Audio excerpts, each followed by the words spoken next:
Do you remember PlayStation All-Stars? It was pretty flawed, sure, from the gameplay standpoint anyway, and design-wise it left a lot to be desired. But its concept is downright brilliant. Collecting a cast of iconic PlayStation characters to duke it out in a multiplayer party fighter? I mean, who wouldn't want to smack Nathan Drake upside the head as Spike from Ape Escape? Rest assured I will almost certainly make a video someday outlining my own ideas for a proper sequel to PSA VR. But today, I want to focus my attention on applying its concept to a different company's lineup of All-Stars.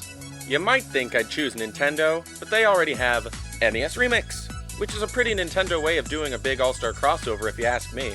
I don't think they need to do a crossover party fighting game, and even if they did, the online would probably suck.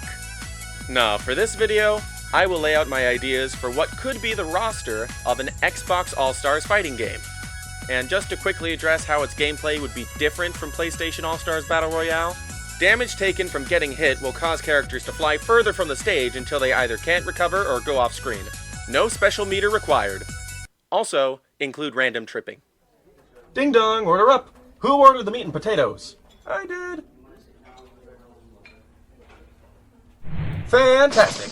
The meat and potatoes of this video is obviously the character roster. It's the biggest talking point and arguably most appealing factor of any crossover. A couple guidelines I'll be working in. A. No fourth party reps, aka characters who don't originate in gaming as a medium, let alone on Xbox. B. No more than 3 characters from each franchise. As much as I'd love to include the initial 7 playable characters from Whacked all at the same time, let's not go overboard. You wouldn't want a Nintendo All-Stars game to include, like, 8 Fire Emblem characters, would you? C. Any third-party characters chosen must be heavily associated with the Xbox platform. Did you want gravy with those spuds? No? Okay. Then let's begin! To start us off, let's pick a couple reps from Halo, Xbox's biggest exclusive series hands down. We've gotta include Master Chief, of course, and let's throw in the Arbiter, just for kicks. Moving right along, Gears of War. The first games focused heavily on the relationship among Marcus Phoenix, Victor Hoffman, and Dom Santiago. Let's throw them all in. Doesn't matter if they play too similarly to one another or not, the more the merrier, I say. Let's also include the player Agent from Crackdown, another persisting Xbox exclusive franchise. Now, so far we have 6 realistic sci-fi shooter-based fighters. So let's take some time to highlight some of Xbox's more, let's say, more stylistically diverse series in recent years. Cuphead and Mugman, for example, have quickly become iconic in the gaming scene. They are primed to be included in such a crossover. The Ori games have also garnered much acclaim in recent years, so let's include Ori as a playable character too. Minecraft is currently the #1 highest selling video game of all time, and Microsoft owns the IP. Xbox would be foolish not to include Steve, and Alex too, why not? The roster count is now up to 11. PlayStation All-Stars Battle Royale launched with 20 characters and added 4 as DLC.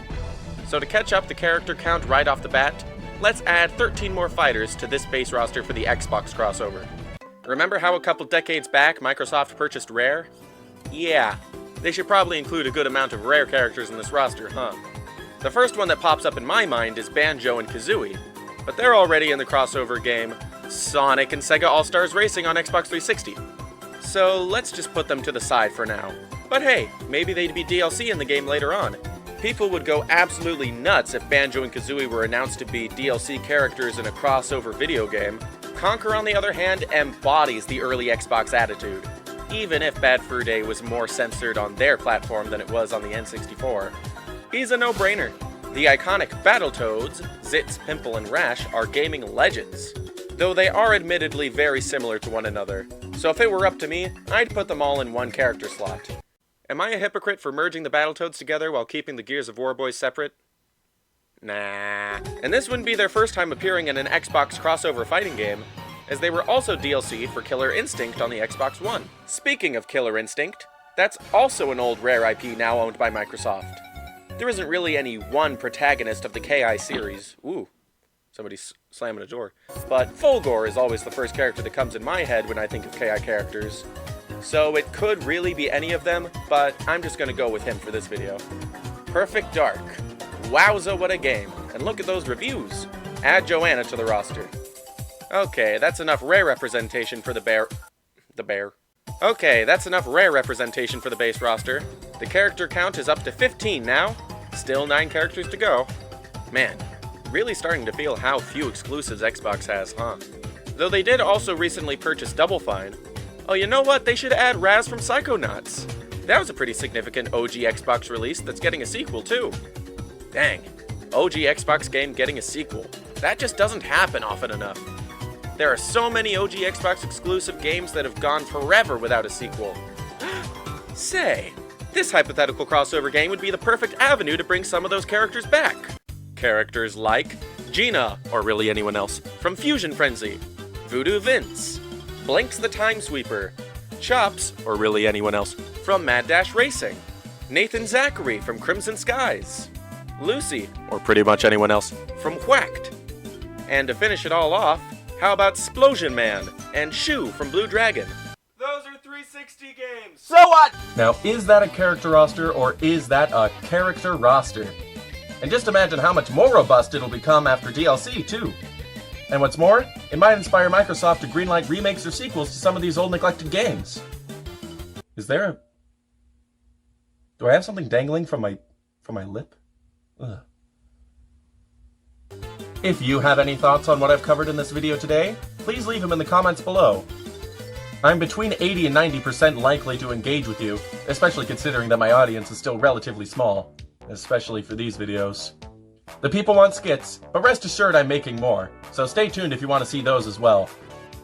Until next time, I will see you the next time I see you. Smile. I think I do that every time. I just smile. Should I do that every time? Should I talk about it every time? Does it get awkward? I mean, I guess people do like puppet improv to an extent. Should I just put this over the end slate, the suggested videos and playlists instead of music, or in addition to music, or I don't even know anymore. There's that thing on my lip. It's back. Oh!